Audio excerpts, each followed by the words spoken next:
Bueno, muchas gracias a todos por estar acá. Muchas gracias, Roberto, por permitirme estar acá. Tomás.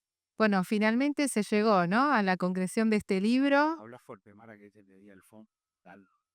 ¿Se escucha bien? Finalmente llegamos, después de tanto tiempo, de masticar estas ideas que se fueron sucediendo. Este es un libro que trata de los últimos 10 años de la economía y de la política argentina. De la política económica argentina, de Macri a Milei, el país inviable de las élites argentinas. Acá vemos, la tapa es provocadora, tiene acá una demoledora, una masa, simula también un péndulo, ¿no? Un péndulo que va de un modelo a otro durante estos años. Y sin embargo, parece que más allá de un modelo u otro, las cosas no cambian tanto. Aquí el título es El país inviable de la salida argentina, ¿no? ¿Por qué?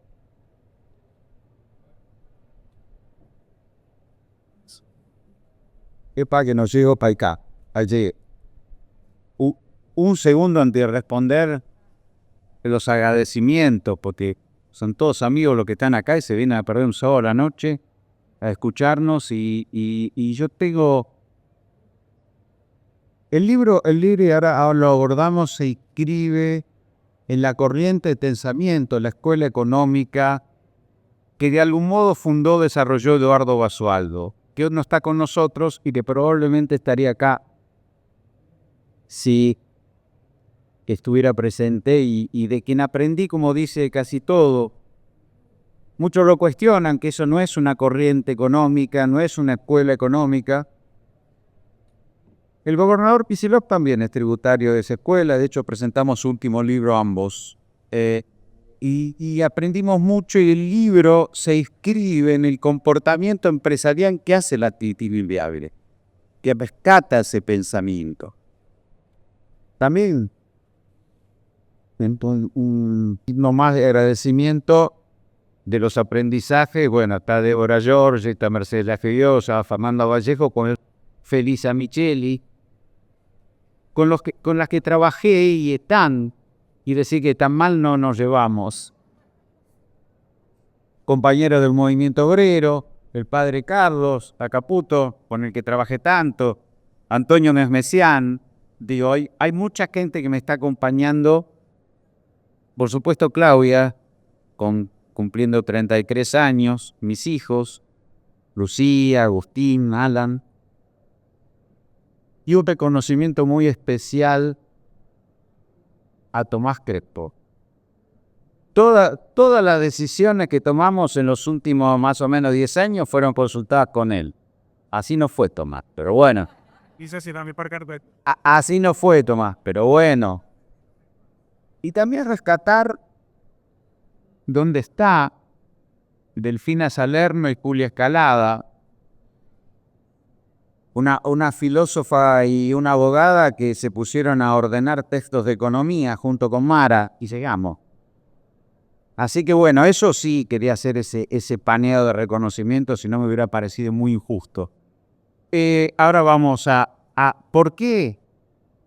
Porque no podemos estar en crisis recurrentes cada 10, 12 años y el país se vuelve cada vez más insostenible.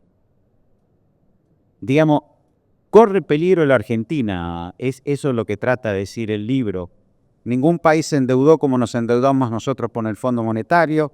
Los últimos 2 presidentes, uno se presentó a reelegir y perdió en primera vuelta y el otro ni siquiera se pudo presentar. Es hora de la fragilidad del sistema político, producto de este comportamiento de las élites donde nos llevan a tener un presidente que no tiene por primera vez desde 1916 la ley se Peña en su gabinete orgánicamente ni al peronismo ni al radicalismo, partidos fundadores del argentino. Es decir, las élites están comportándose de un modo predatorio extremo que han puesto en difusión prácticamente la viabilidad de las instituciones argentinas y de la nación. la lógica de acumulación de capital en base a valorizar excedentes financieramente y sacarlos del país, sistemáticamente nos lleva a crisis externas y nos lleva a situaciones como la que estamos viviendo hoy. Esa es la primera respuesta a tus preguntas. Bien. Esto de las elites, de los etinismos, posibilidad que tienen de Quizás de ponerse de acuerdo, ¿no? De hacer un diálogo al país, tiene mucho que ver con la forma de tratar, según la punta Pícaro, digamos, cómo se trata el tema de las crisis económicas, cómo se apuntan si el problema es el déficit fiscal o no. Vos decís que no es tema del déficit fiscal, que el punto de la economía, si una economía puede desarrollarse o no, no tiene que ver tanto con eso, sino con la salud de las cuentas externas. ¿Debes explicar un poquito mejor o expresar? Sí, esto también es una línea de pensamiento que desarrollamos inclusive en el equipo con el que emitimos periódicamente informes de coyuntura. La crisis en la Argentina no es fiscal y el ejemplo más palmario es este gobierno. Han hecho un ajuste fiscal monumental y tuvieron que pedir corriendo la escupidera del fondo de nuevo porque se iban al demonio porque no juntaban reserva.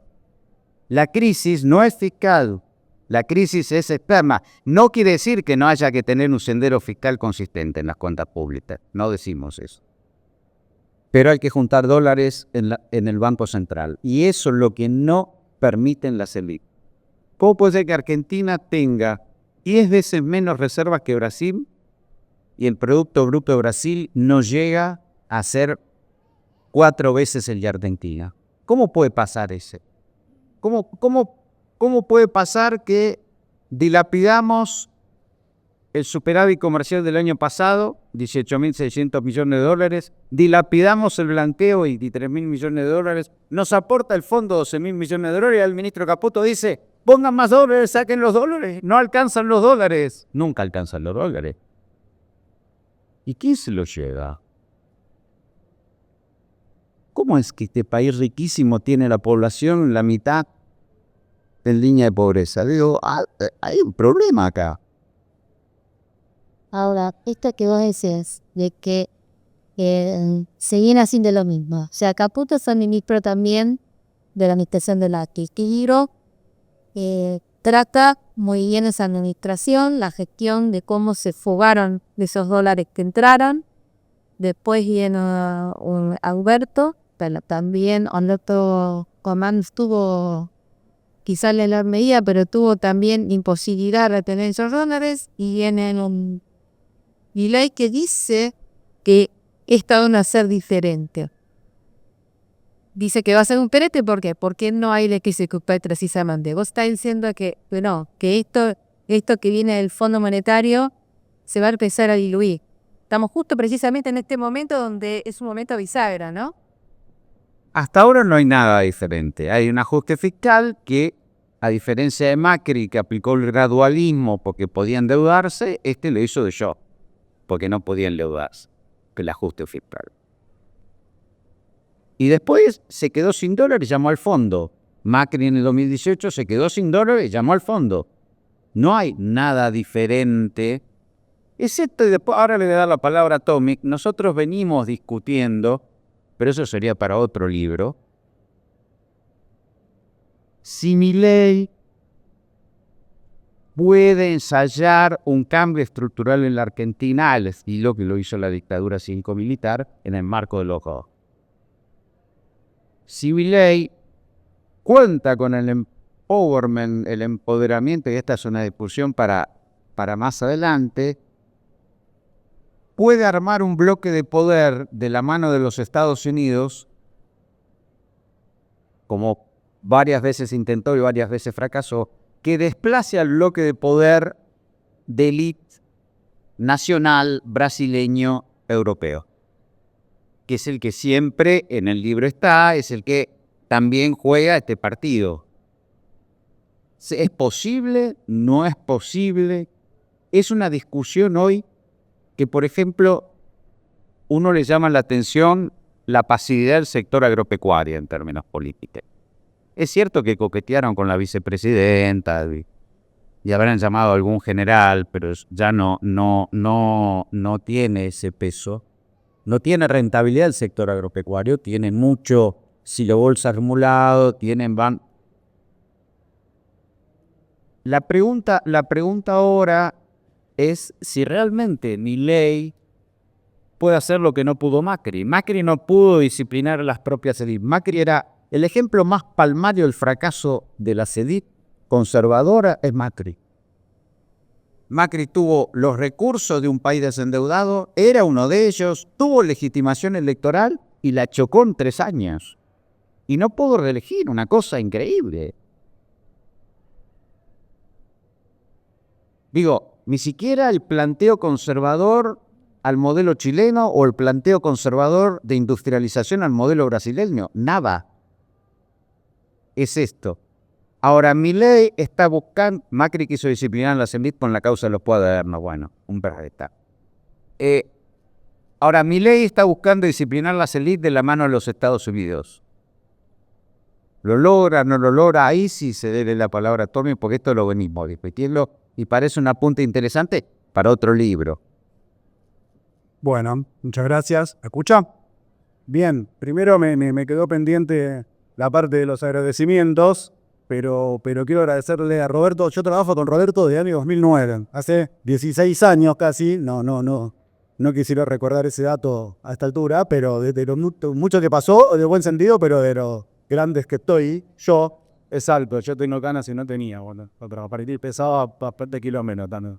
Pero lo primero, lo principal, podríamos hablar mucho tiempo de todo el trabajo que hemos compartido, pero quiero retratar la coherencia, ¿sí? La coherencia en el sentido de que en 16 años hemos hablado, hemos discutido, hemos estado de acuerdo en muchas cosas, en otras no tanto, pero estuvo siempre en el mismo lugar, defendiendo las mismas causas, con las particularidades que exige cada coyuntura, la misma bandera, las mismas ideas, aun cuando parecía que eran ideas que ya nadie defendía, ¿no? Y uno mismo dudaba y decía, che, ¿no estaremos medio en blanco y negro con esto? No tenés confianza en el pueblo argentino.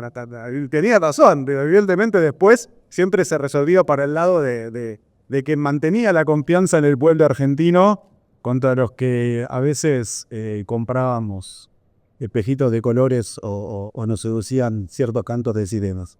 Y en ese sentido, digo, cuando la crítica otro ejemplo, la coherencia y el valor de expresarle, de explicitarla, ser coherente en privado no es un mérito, ¿no? Digo, el mérito es ser coherente en público y dar las discusiones de cara a la sociedad.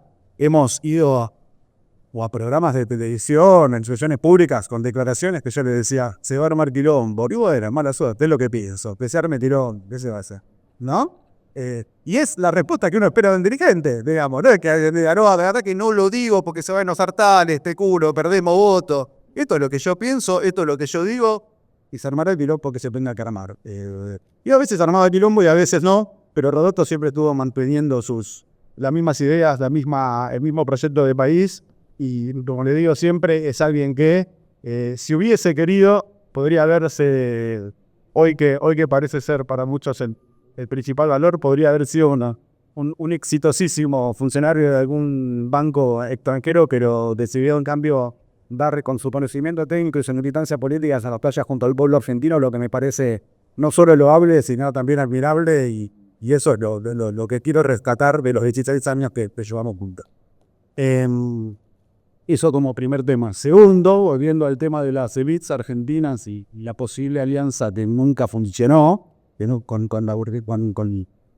con el empresariado estadounidense, digo, con el fracaso, entre comillas, de Frondizi, de ese primer momento del plan de Onganía con Trigger Bacena, digamos, ¿no? Como actores que quisieron verle articular el capital norteamericano como un actor político. Un actor político era dominante o importantísimo en su peso en la economía argentina, más no tenía una expresión política que se hiciera cargo de eso, ¿no? Al punto tal que Onganía dijo, como no la va a ver partidariamente, cerremos el Congreso, hagamos una dictadura, poner la única forma de expresión política a al extractor. Entonces, vos planteas también que hay en el libro y en muchas declaraciones públicas un comportamiento predatorio, como decías recién, sistemático de las CENITS en términos de bajar impuestos, bajar salarios, de extraer la máxima tasa de ganancia posible, valorizarla financieramente y fugarla. Y después, ¿no? Y en ese después vemos, claramente es imposible construir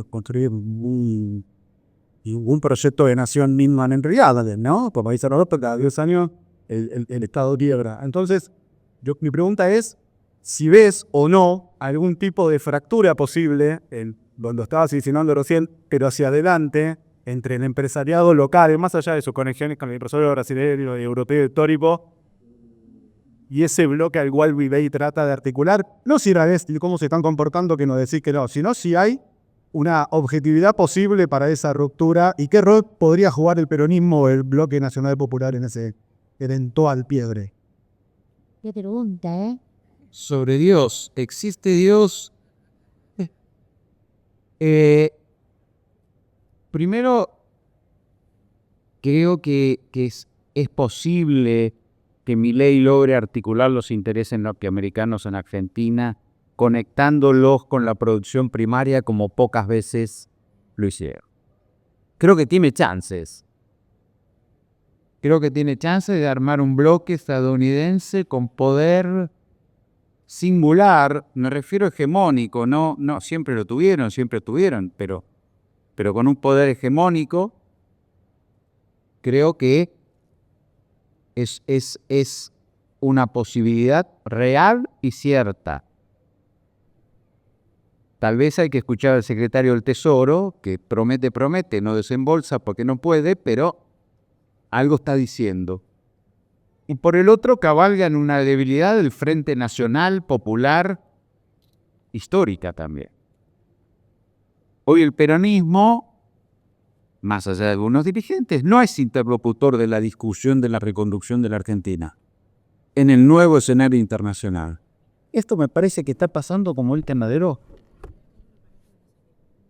Sí, y me tocó vivirlo. Yo era presidente de Banco Ciudad, la vejez no, 2001, la crisis del 2001. Dualde y Alfonsín cierran y articulan un frente nacional del cual el emergente va a ser Néstor, después afortunadamente. Pero enfrentan la embestida dolarizadora, la embestida desnacionalizadora de la Argentina. Con la burguesía nacional cubana, inclusive el Grupo Clarín jugaba fuertemente en favor de esa opción. Hoy no está eso presente, o por lo menos lo que lo discutimos, está Pablo Tonelli, lo veo también, lo discutimos mucho. Tenemos dudas si esto es así o no. Si es posible un sendero de reestructuración económica de la Argentina de la mano del capital norteamericano, como se intentó a fines de los 50 y principios de los 50, que termina colapsando en el Cordobazo, si eso es posible o no es posible hoy. Frente a una debilidad de todos los actores nacionales y populares, o que se disfrazan de burguesía nacional, que han votado precisamente por este curso y recurso de permanentemente buscar capturar excedente vía suba de precios a como dé lugar, no ampliando la producción, no ampliando la inversión, valorizar esos excedentes en la finanza y llevárselos del país.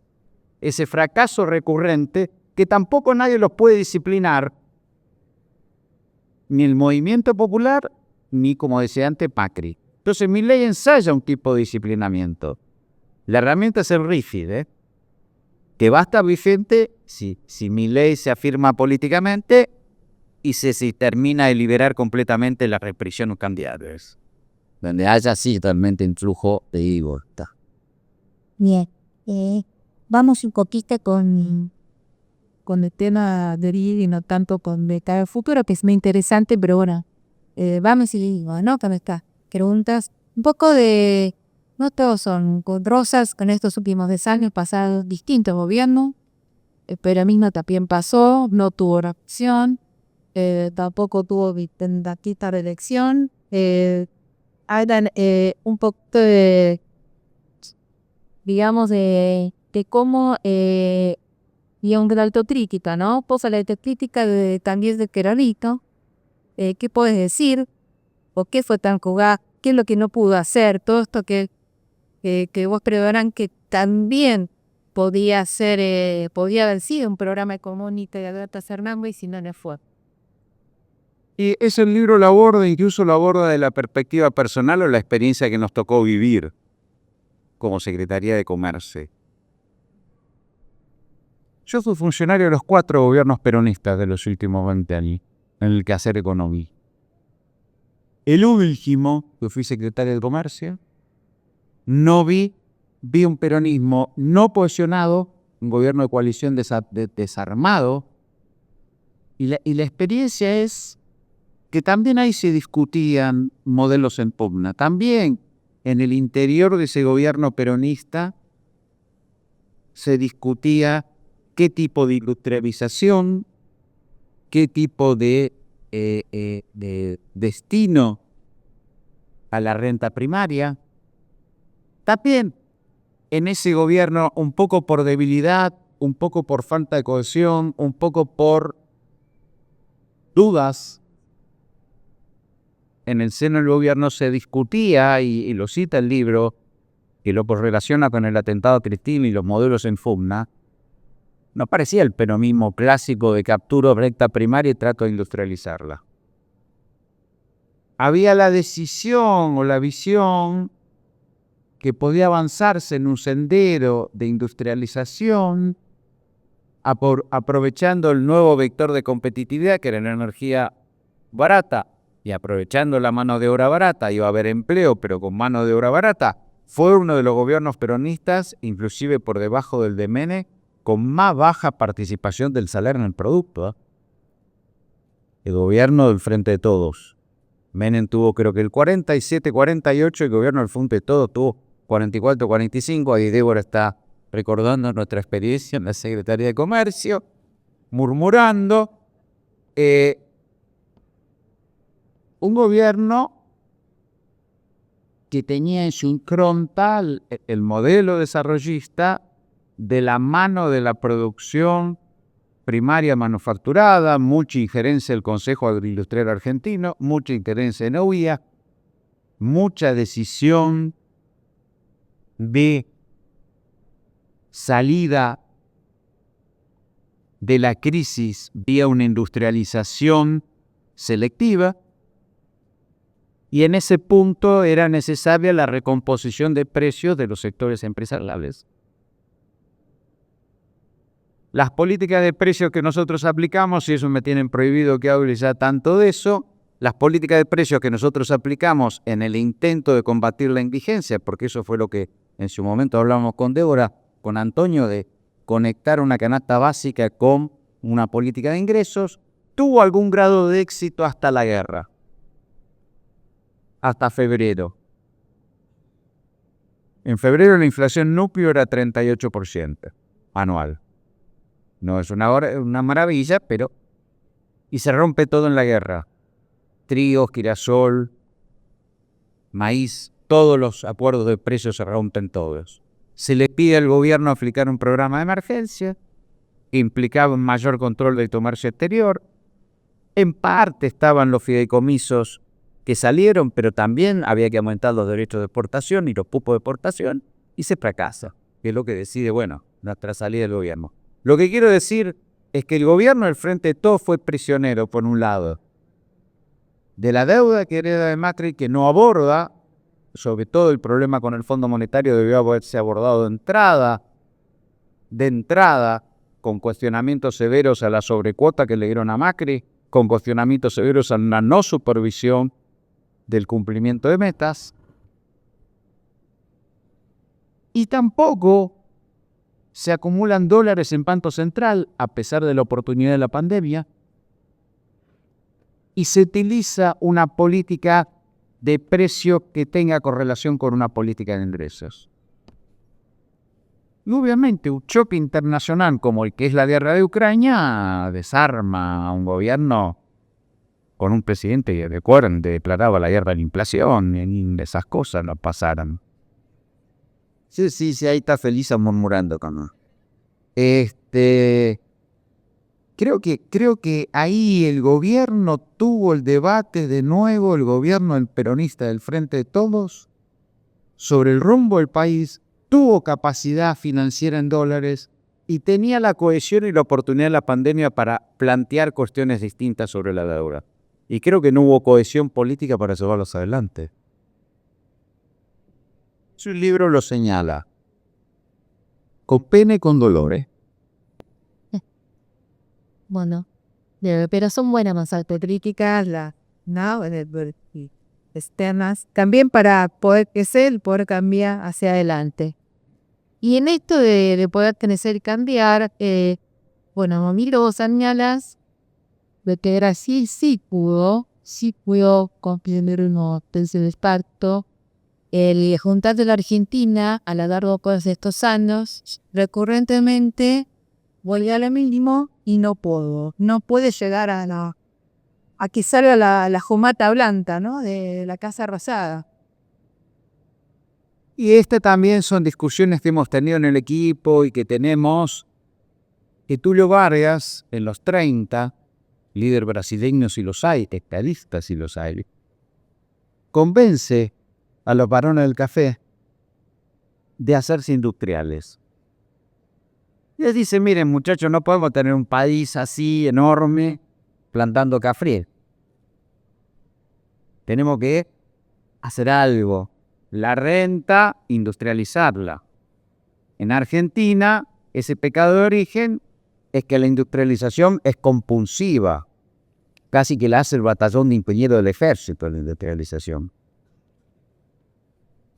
Con el IAPI, en la nacionalización del comercio exterior, la captura de la renta y ¡pum! Subsidiamos la industria y usted a ponerla. Más o menos fue así. Por eso periódicamente, y esto tiene que ver con ese pecado de origen, el que le va bien con una fábrica se compra un campo, la renta se desindustrializa, no se industrializa. Y esto, Brasil logró un pacto. Otros países como Rusia, Estados Unidos y China no hubo pacto. Hubo una forma de resolución distinta, vamos a ponerle. Pero Brasil hubo un pacto entre el empresariado, y fue tan largo ese pacto de duración, que ese mismo empresariado que en algún momento frenó 3 veces la llegada de Lula a la presidencia, en un momento como burguesía triunfante dice, bueno, vamos a ampliar la base de acuerdos, y Lula, un obrero industrial, con el dedo perdido en torno de industria, llega a la presidencia de la 8ª economía del mundo. No es un proceso político menor el de Brasil. No es un proceso político menor. Brasil fabrica aviones y nosotros hablamos del pulqui. Ojo con eso, ¿verdad? Que el peronismo se mueve. Vamos, viajamos en Embraer a Mar del Plata. Empresa brasileña de aeronavegación. O sea, algo tenemos que aprender de Brasil. Algo tenemos que aprender, porque si no, diciendo el peronismo es el movimiento. Está bien, es cierto que la burguesía esa se la arregló para tener los obreros tranquilos en la fábrica. La menor tampoco. Pero, si uno va a Brasil y viaja, yo me tocó viajar por trabajo, por clases de qué sé yo, lo cotidiano es made in Brasil. Las sábanas, los cubiertos, los cuchillos. Si vamos a un bar de acá, empezamos a dar vueltas a las cucharitas, es made Tailandia, made... Bueno, es un problema grave de la Argentina que tiene que ver con lo que trata de reflejar la incapacidad de darnos un país, una nación. La incapacidad de darnos una nación. Una burguesía que repudia el país en el que saca sus recursos, una burguesía que repudia su moneda. Digo, esto no pasa en Brasil. No, creo que tampoco en Chile, con un modelo mucho más conservador y regresivo, y primario y abierto. Pero 80 años de política industrial, por lo menos reconozcamos, continua, saquémonos el sombrero. Y no. Esto de Brasil, los BRICS, una sección no política que que empezó a tener la Argentina y también se descuidó, ¿no? Estos últimos 10 años, los últimos 3 gobiernos, ya me quedó poquito. Vos también hablaste, eso es clave, como esa pérdida de foco en la crisis y mirar siempre para en este caso ahora, intentando meter a Estados Unidos, ¿no? Argentina siempre le fue bien, Argentina siempre le fue bien en medio de las crisis mundiales. No queda muy bien decirlo, que no va bien cuando hay una guerra, no queda bien. Pero la capacidad de inserción, la mejor inserción internacional, dice Milei, fue la de la generación del 80 en el Imperio Británico, lo cual ahora hay un libro sobre Carlos Pellegrini que yo lo voy a buscar para leer porque me parece un personaje interesante, sobre esa historia. También esa burguesía tenía un proyecto de nación. Lo que ocurre en la inserción internacional de Argentina es que una inserción internacional por los Estados Unidos siempre se tornó inviable por la competitividad de las economías, por la producción de alimentos, por la producción de inclusive industria, acero y aluminio. No en vano ellos han puesto aranceles. Todo ese proceso hizo que Argentina buscara alternativas. La expansión 2003-2015, el cambio asociado a la emergencia de China, con capacidad de discutir la demanda mundial. Durante muchísimo tiempo Estados Unidos era la cuarta parte de la demanda mundial. Entonces, si uno no comerciaba, y los BRICS eran un 3% de la demanda mundial en 1990. Hoy los BRICS se acercan al 30% de la demanda mundial. Entonces, uno tiene un sentido. Vamos a discutir con unos tipos que pueden comprar. Eso fue lo que pasó y lo que cambió, y lo que subió los precios internacionales. Eso fue lo que pasó y lo que cambió. Ahora, el momento más lúcido de la inserción internacional argentina fue el acuerdo Lula-Néstor. Fue el momento en que nos insertamos con Brasil y Brasil se vuelve un mercado interno ampliado en nuestra industria. Débora lo sabe mucho más que yo, observan bien todo el tema, pero era así. Entonces, a mí me tocó ser representante técnico de la Masur en los organismos de integración financiera y bueno, ahí uno veía ese proceso virtuoso de integración con Brasil proyectado a Sudamérica. Esa ruptura, esos 43.000 millones de dólares de intercambio con Brasil en el 2011 que bajan a 20.000 en el 2019, a menos de la mitad. ¿Alguien rompe eso por algo? Es lo que cambia la lógica de integración argentina. Ahora, ¿es posible una integración argentina con Estados Unidos? Ni la Alianza para el Progreso a fines de los 50, ni el consenso de Washington. Bueno, consenso de Washington. Se venden todas las empresas públicas, vienen acá las economías más débiles de Europa a comprar, a buscar escenarios favorables en proceso de integración. Terminamos en una inserción internacional con España, que no podía sostener ni el flujo ni el comercio de Argentina. Entonces digo, ahora podemos, ahora lo hablamos antes, podemos con Estados Unidos encontrar canales de inserción. Si Argentina no aprovecha la crisis internacional, la crisis de hegemonía, y logra una inserción internacional en el marco de los nuevos bloques, y yo creo que vamos a quedar subordinados a los Estados Unidos por las pocas veces se ha visto. Eso es lo que uno ve. Sí, Tommy. No, dos temas que están en el libro y que vos venís planteando en el último tiempo, sobre todo, o básicamente, la función de Milei, que tienen que ver con las posibles pistas para pensar la recomposición del peronismo en el campo nacional y popular en este contexto, es decir, el problema, por decirlo de algún modo, del Estado y qué Estado y qué rol tiene que cumplir ese Estado en la economía argentina que podría ofrecerle en un proyecto nacional popular peronista, como llamamos llamarle, al pueblo argentino. Y por otro lado, el tema también central del federalismo, ¿no? De vos has alertado a partir del RIGI, pero antes también sobre condiciones objetivas, te habilitan casi que un desmembramiento nacional como no había pasado en la historia argentina moderna. Entonces, pensar esos dos temas, pero y también la relación, ¿no? Estado nacional y cuál es el efectivo riesgo de balcanización que estás viendo a partir del empoderamiento de las actividades rentables con autonomía provincial, ¿no? No, quería aprovechar que acá Roberto necesitas. Espera, Tentes también. Vos sos una persona que obtuvo más de entonces la administración pública, o sea, pasaste por bancos, Soy la casta.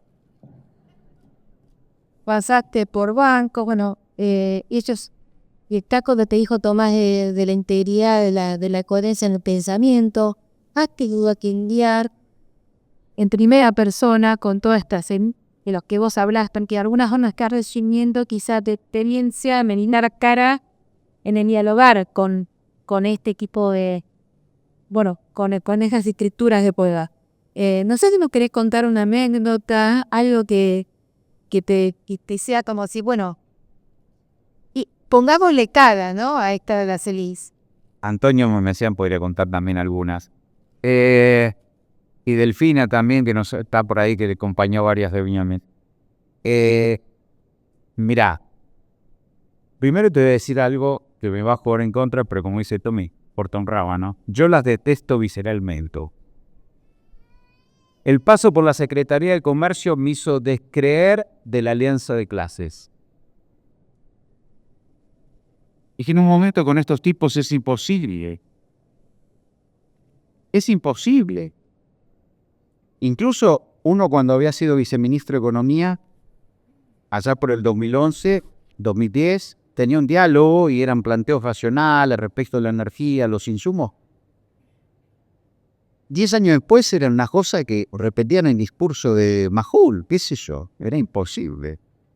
Anécdotas, en el inicio del libro, cuando nosotros discutíamos los cortes cuidados, es decir, los cortes de carne que no se exportaran. Ustedes saben que en la Argentina el que se comercialice la carne por media res era un alarde de democracia social del peronismo, porque se bajaba la media res y los cortes del cuarto trasero, que son los más caros, se comercializaban en el mismo barrio, en la misma carnicería, que los cortes del cuarto delantero, que son más baratos. En esa discusión, empezamos a decir, queremos que no se exporte el vacío, el asado, el matandre, la falda, que eran los cortes, eso más barato. Me acuerdo que había uno, creo que la que se usa para ISO, que es reconocida. No era la tabla. La tortudita, muy bien, alguien que cocina. Muy bien, bien. Esa discusión de los 7 cortes cuidados, en pelea con los frigoríficos exportadores, el presidente de la Asociación de Frigoríficos Exportadores, cuando uno se puso muy enérgico, estaba Oscar Leguizamón, que también seguía el abastecimiento en el interior, y no me va a dejar mentir, cuando uno se puso muy enérgico,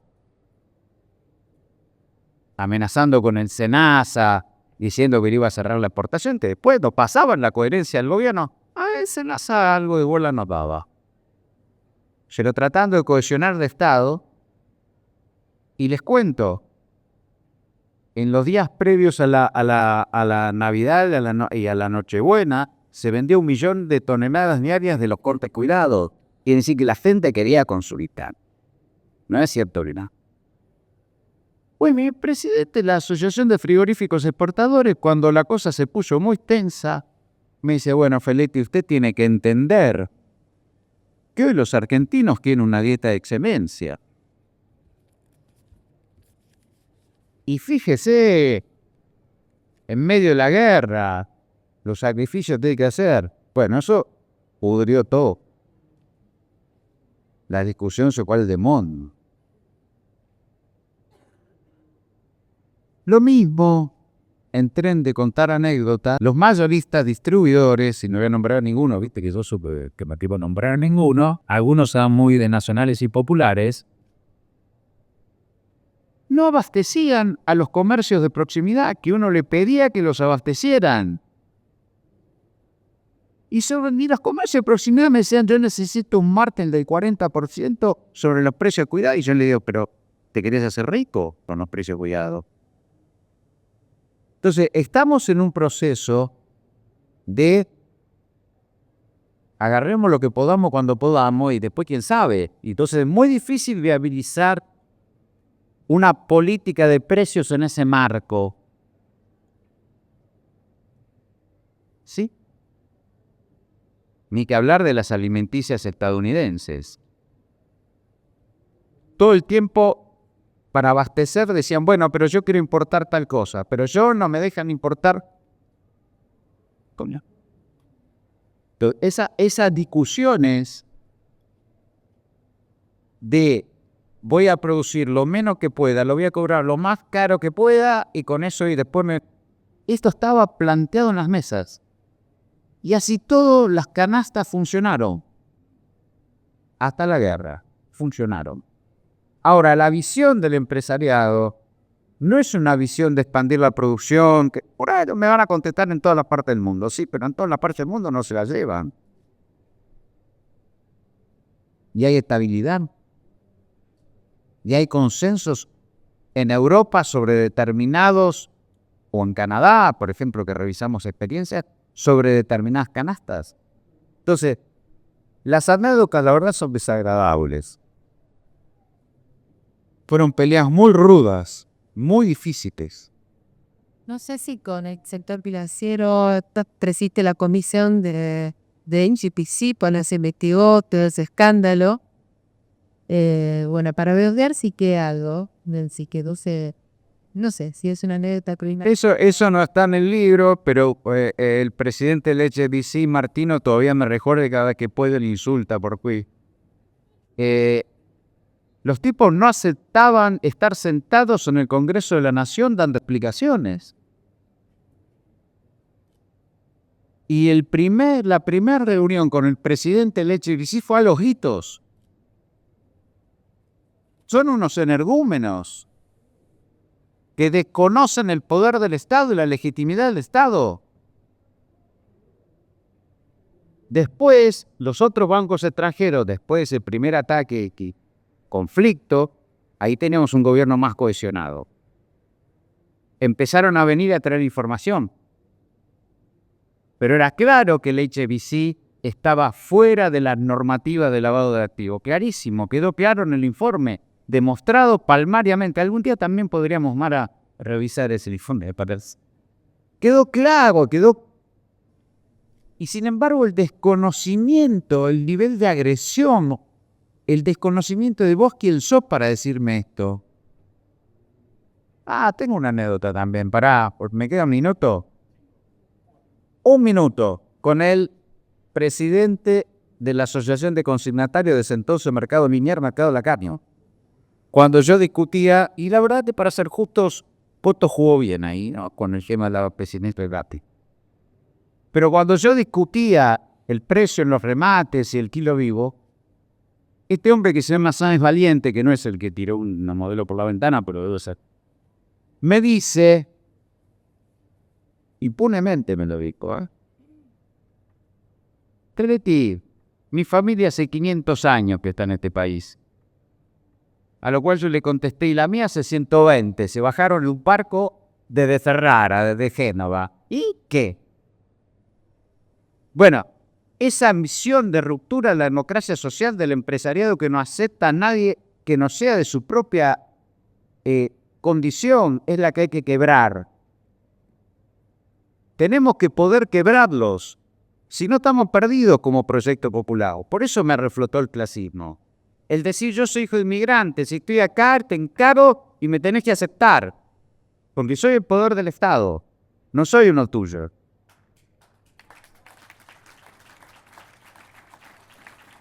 Ahora sí, ahora voy a hacer Karen para que dime los agradecimientos. Un agradecimiento a Nair Cisneros por todo el esfuerzo que hizo, no sé dónde está. A Satuico, a Fernanda Estiza, a Gabriela Berardi. Otro agradecimiento a Erika Pinto. Y un agradecimiento muy especial a Verónica Magario, sin la cual, que no nos pudo acompañar por razones de trabajo político, y yo lo lamento mucho, sin la cual ninguno de nosotros estaría acá. Y yo eso lo dije ayer, pocos dirigentes permiten desarrollar un conjunto de ideas, difundirlas, construir equipos con pluralidad. Verónica jamás me pregunta previamente qué decir, qué voy a publicar. Una osada total. Pero jamás. Y permite que se hayan formado estos equipos, que podamos desarrollar estas ideas, que podamos llegar a este trabajo, que es un ensayo en definitiva.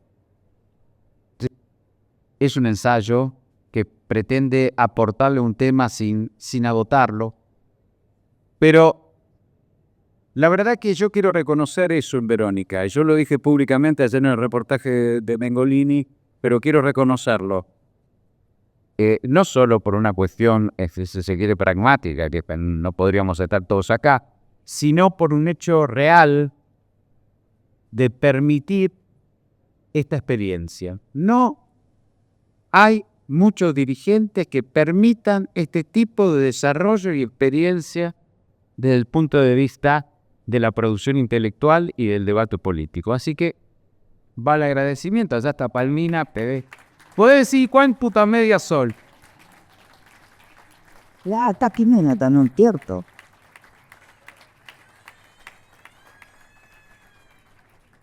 Bueno, cerramos. Bueno, Yo ya agradecí a todos. ahora le voy a matar a la locutora que va a saber formalmente, así que no sé si cuando está este tema de la piba.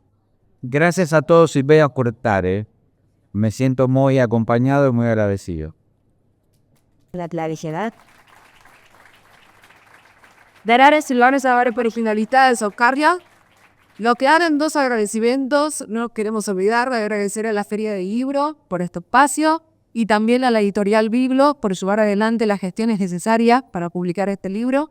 Los vamos a invitar a que salgan ordenadamente y así Roberto afuera también les puede firmar el libro, ¿sí? A los que si quieran llevar su firma. Y les vamos a agradecer otra vez a todos y todas por habernos acompañado esta noche, por estar acá y gracias.